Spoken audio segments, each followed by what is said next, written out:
Hi, everybody. Well, we're into a new year. We're back at Simple.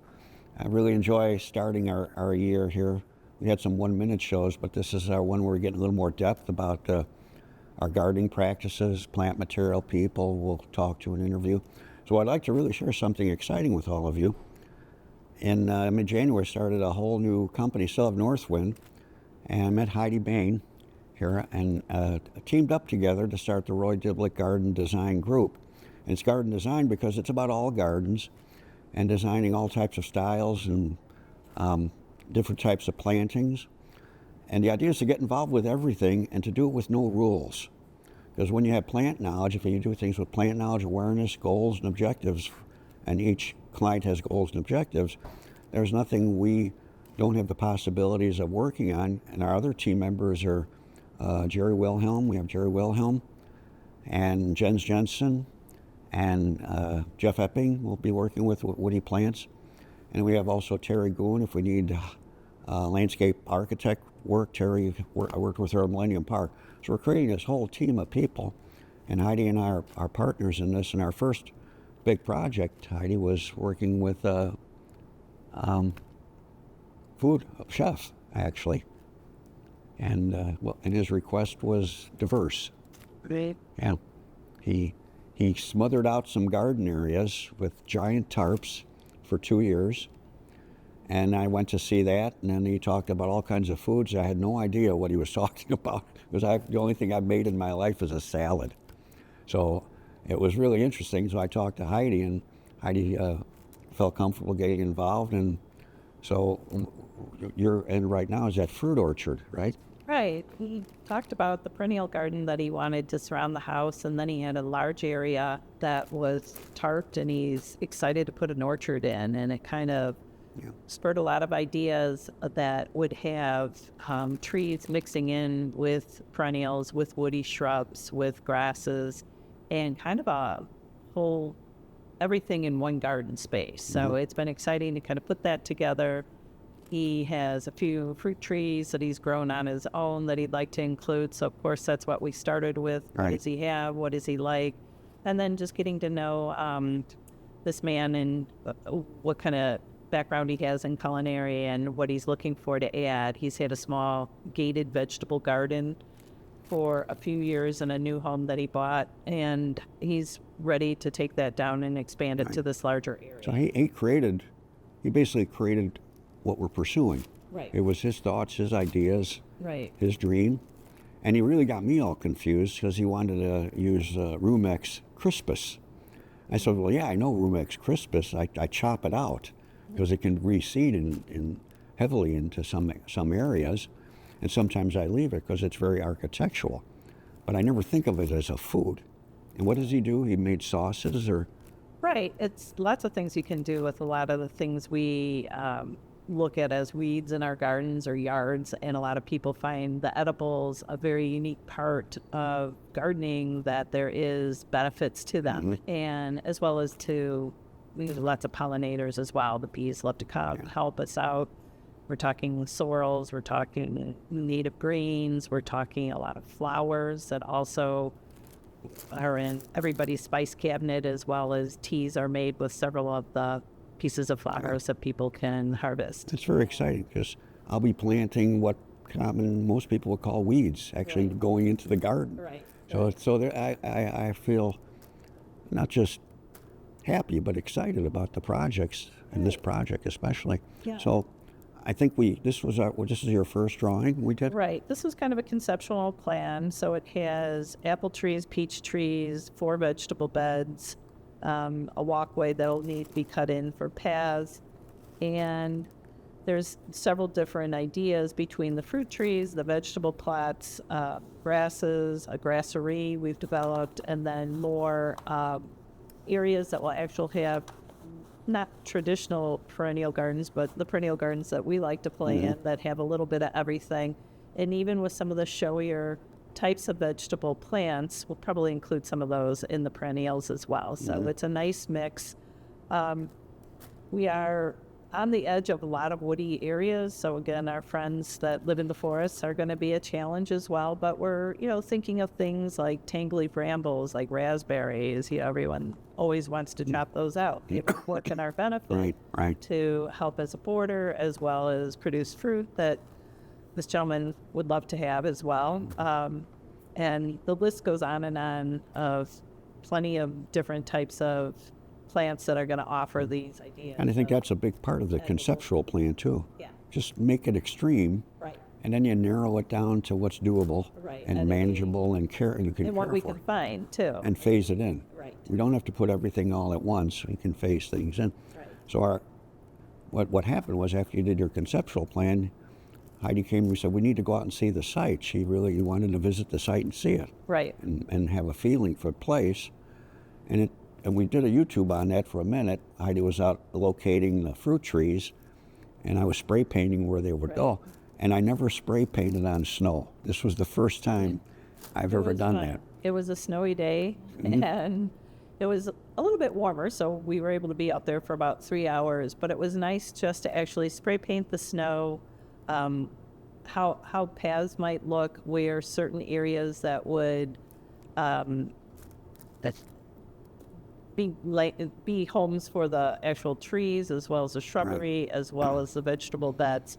And if you see on the YouTube video, it does look like an interesting little spray paint. We're kind of doing the design, painted on the snow. Right. And we could move the walkways around. I'll kick the snow around. We'll put the walkway over here. You made it wider. We made it wider. Right. And for me, just measuring also allowed to get square footage of certain areas. And that's what led to this next plan. And the next plan that we had, so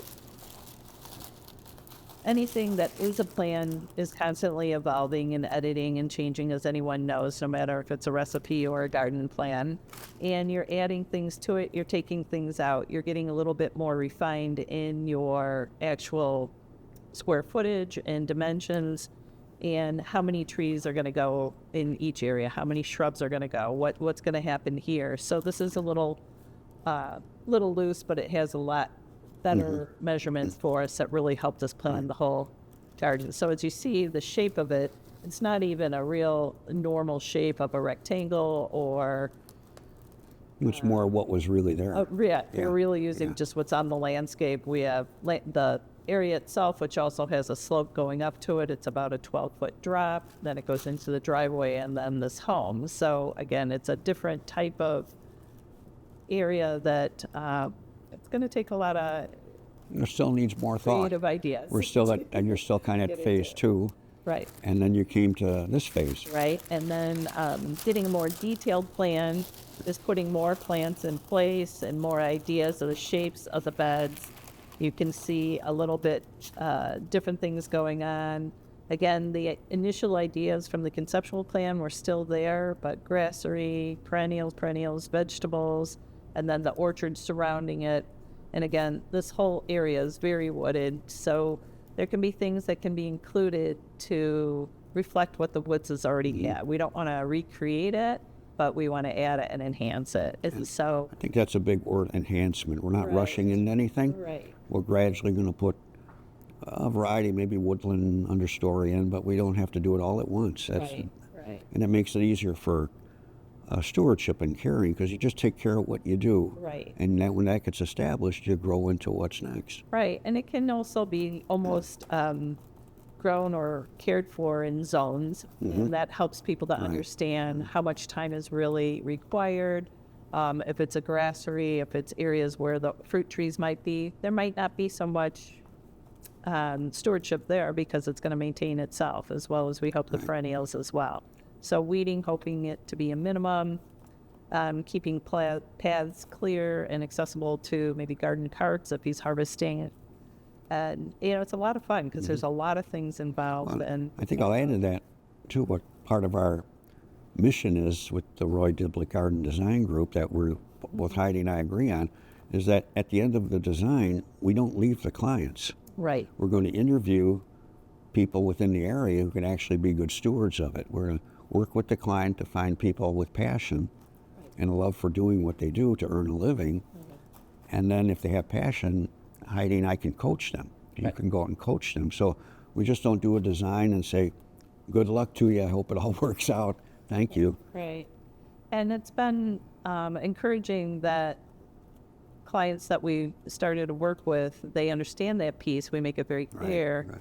Do you have somebody in mind? Do you have somebody to bring on board? And if they don't, we certainly have resources, but it's helpful if they've got others that they can work And with. we'll even talk to the people they have too. Right. And then we'll meet with them and again, encourage coaching as well as this is what it's going to take to get this area to match the plan. Right. And we also, before a plant goes in the ground, we give you not just a cost to put it in plant-wise and installation, we give them a cost of caring. How many hours each area, like you mentioned, different locations, zones. Right.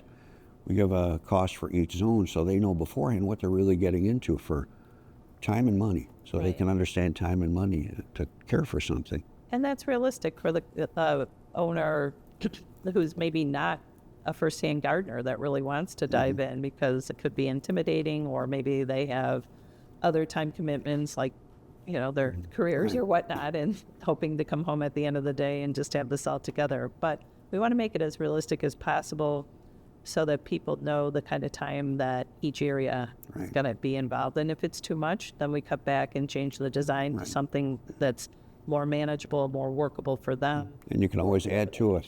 You know, if it, we'll add to that later. We call it enhancement. We can enhance it later. Because it's all about the capability of care. Right. We have to have the capability of care worked into each project we do. So you have one more page. Yep. The last is more. This is where we're at. Detailed design, and again, this is. You notice we're using utensils to hold our plan together. At our favorite restaurant. With more of a key of what the code is for each of the plants that have been put in the area. It kind of made things a little bit simpler in the bigger area of the orchard because that's already clearly defined. And yeah, there's lots of interesting things. So it's really developed from the first one. And I think the on-site visit was very important. Right. You know? Definitely brought it clear. We had a kind of a discrepancy in the actual how many feet this side really was. And when you bring it together, like I keep saying, every time we see it, it looks a little bit more smaller, a little manageable, because I'm already envisioning where trees are going to be placed, where garden beds are already laid out. And that was even before our actual spray painting in the snow. Because we did the first measurements off aerial photos that we have here. Right. So we generally started with aerial, and that way we could give them a rough quote, an estimate for the design. Right. So we needed the rough square footage to do the estimate for design. Yeah. So every phase leads to the next phase. It does. And where we at next, we're meeting with the contractor. Right. And setting up a schedule, time frame. Right. Get trees and shrubs ordered, perennials ordered. And that's our next step is reality. Now we go into the real world of doing. Right. When the tarps come off, it'll be a lucky day. Yes, it will. See really what's been under there. 2 years. How the soil has really been amended, the shape of the space itself, and then we'll have truckloads of plants coming in. Right. And we'll be there to lay it out, make our field adjustments, because that's a big part of it, field adjustments to slide something over. It's emotional. Right. And it relates to sometimes light energy. There's a little more light energy here. We didn't know the tree was whatever. Right. So you got to do that. Right. And we're hoping to show you when we're installing it. We want to follow through on this process. We'll be filming the installation too, and going step by step to show you what we didn't see, that we had to move around, and what occurs, what's the reality of occurrence, and then introduce you to the caregivers. Yeah. So we can look at how we're going to care for these gardens in the future. Right. It'll be great to hear how they feel about it too. Right, If it met right. their expectations, if it has the right things in it, and the man obviously knows his vegetables. Yes, he does. His space is adequate for what's being grown, or if there's room for more. No, that's a good point. I think it's fun to hear everybody's input. Right. The people caring for it, the people, who's using it, how he's going to use it, what changes he sees. I like to think that we're designing this for them, nothing that we've come up with as a stock. Oh yeah, we always do this. No, this is unique to them, what they want, how it's going to work best for their needs and their interests. That's a good point. Every project is an individual project. It's not rubber stamped. Well, we did this here, we'll do that here. Right. I think that's important. And then it goes back to it's fun. You know, why not have fun doing something and increase the knowledge we gain from our experiences too? Sure.